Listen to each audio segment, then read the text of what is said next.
첫 번째, 선거판 건립 추진을 지정합니다. 작년 12월에 만들어진 신청자 건립추진위원회는 정말 이를 빠르게 추진했습니다. 두 번째로 열린 지난 3월 9일 회의에서 후보지를 바로 9개소에서 3개소로 압축하고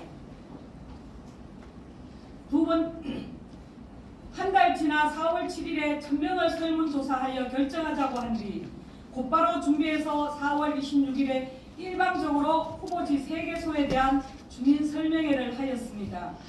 그리고 주말을 포함하여 5일이 지난 5월 2일에 1000명을 읍명동별로 배정하여 평균 1시간 39분 만에 여론조사를 마무리 짓고 신청사 부지를 결정하였습니다.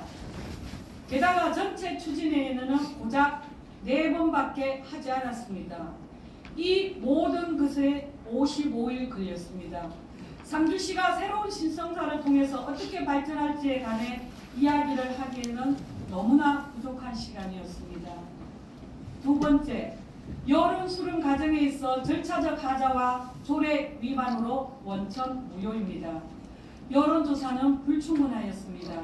상주시 신청사 건립 추진회 구성 및 운영조례 제11조 제2항에는 위원회는 업무를 수행하기 위하여 설문조사, 공청회 및 세미나 개최를 통하여 의견을 듣고 여론을 수렴하여야 한다라고 합니다. 그 말은 여론을 수렴하기 위한 여러 가지 방법을 강구하여 충분히 민의를 반영하라는 뜻입니다. 일방적으로 통보하는 형식의 주민 설명회를 한 번 하고 1000명을 대상으로 한 여론조사를 한 번 하고 나서 정당하게 결정했다고 주장하라는 뜻이 아닙니다.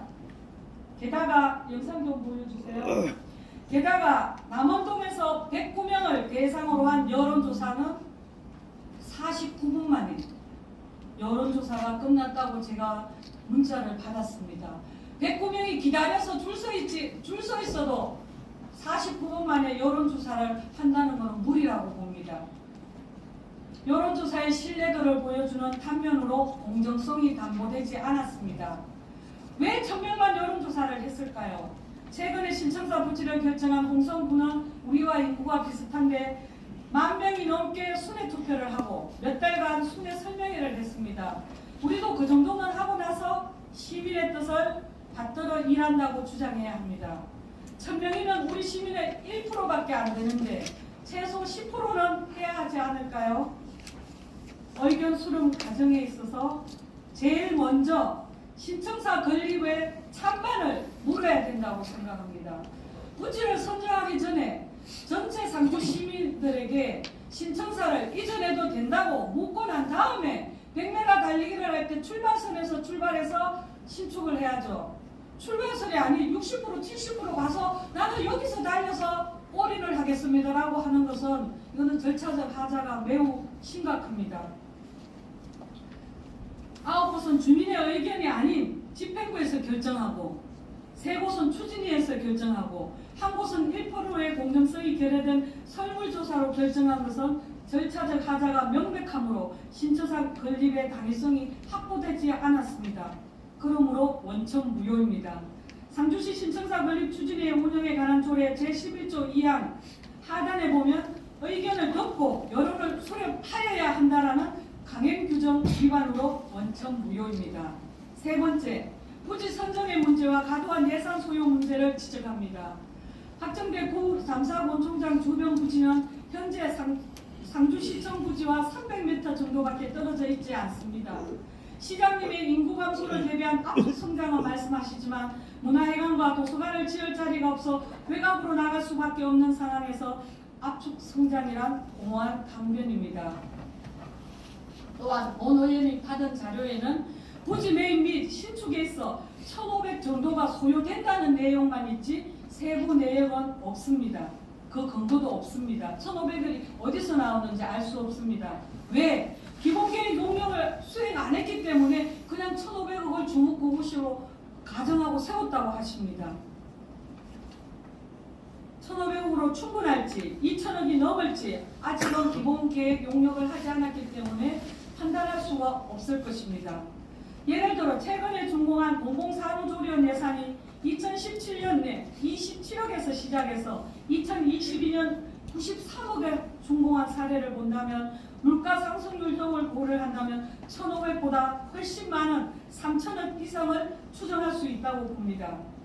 본 의원은 대안으로 현 청사 위치에 도시계획 변경을 통해 고총으로 통합정서를 짓거나 문화예술회관 이전 자리에 별관동을 지어 구름다리로 이동한다면 거기에서 거기라는 비판은 듣지 않을 것이며 많은 예산을 절감하여 중원하는 미래상주를 위한 준비를 할 수 있을 것이라 봅니다. 네 번째, 책임 전가의 문제를 지적합니다. 의회는 지난 2022년 9월 29일 제215회 정례에서 상주 신청사 건립추진위원회 구성 및 운영 조례안을 수정 의결하였습니다. 추진위원회를 구성하고 의회에서 결정한 내용으로 신청사 건립을 추진하라고 하였습니다. 의회는 추진위원회 조직을 별도로 구성하고 실무를 맡아서 상주 시민들에게 충분히 알리고 최대한 많은 시민들의 의사를 반영하여 신청사 건립을 추진할 것이라고 기대하였습니다. 그런데 결정은 의회에서 했고 집행부는 추진만 했기 때문에 책임은 의회에 있다고 하십니다. 이는 시장님이 다방문이나 행복상주 만들기 범시민연합 면담에서도 꾸준히 주장하신 내용입니다. 그렇다면 상주시 집행부는 상주의회 심부름센터입니까? 혹자는 시의회에서 시청 이전에 대한 조례를 제정했으니 시의회에서 성인 이전을 성인한 것으로 오해하는 분이 계시는데 조례는 시청 이전에 대한 근거 규정을 마련한 것뿐입니다.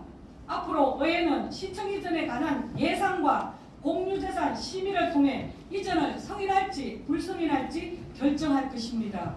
다섯 번째, 집행부와 시의회는 이렇게 해야 한다고 생각합니다.